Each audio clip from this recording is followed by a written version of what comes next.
Hello everyone, this is Jason from Mary Valley Machining. Just going to do a little video on a interesting job that I haven't ever done before.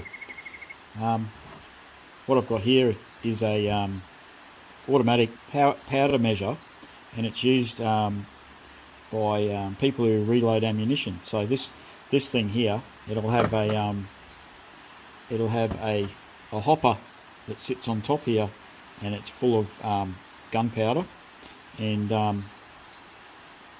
what they do is they gravity feed it into a special chamber here, and the chamber fills full of propellant, and then they flick this down, and then it comes out the bottom here, and fills the cartridge. So the important things about this is that it's got a very precise measuring system on it, and it has an adjustable screw which is sort of connected to a piston in here.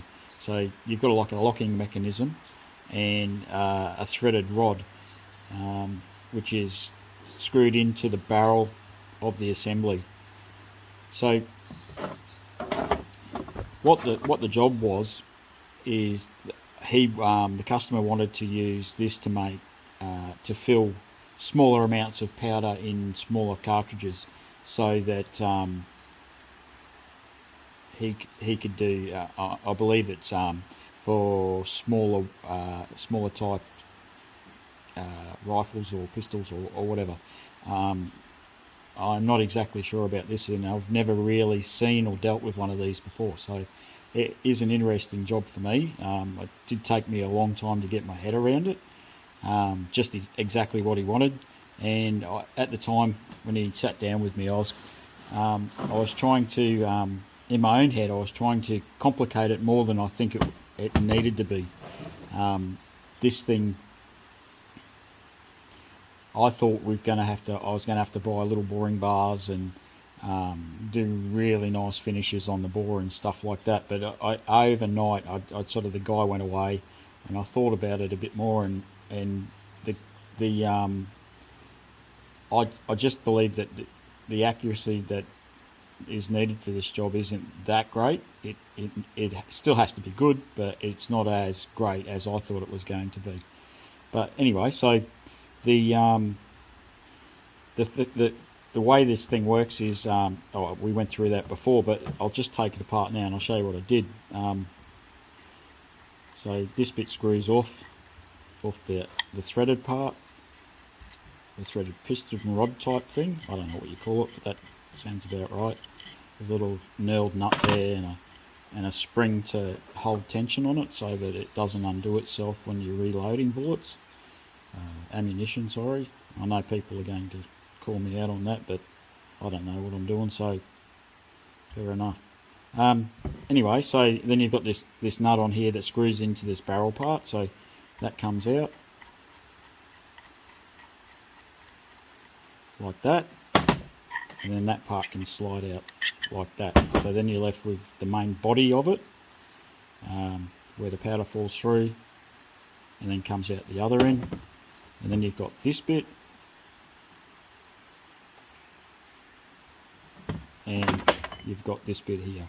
So the job was to make a sleeve up that fitted in a bore. So the bore used to be 11/16 of an inch, or 17.5 roughly, and then the customer wanted it as close to 10mm as he could get it. So I ended up getting it to 10.2, and I modified his piston so it had 0.05, roughly 0.05 clearance in the bore. So when it goes in there, it's got a little bit of clearance so that it can move up and down in the bore and not bind. But yeah, as I was saying, I was thinking that this had to be a whole heap more accurate than it probably needs to be.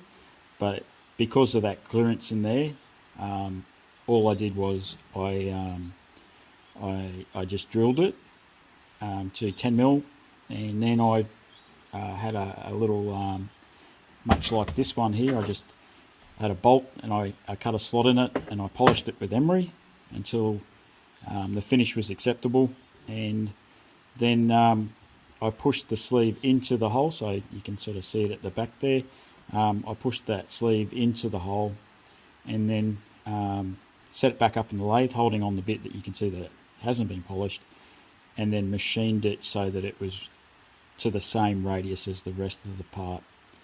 Once I did that, I put this one up in the lathe and machined it down so that it had that 05 clearance. All in all, it was a little bit, it took a little bit of time, but it wasn't too bad. And I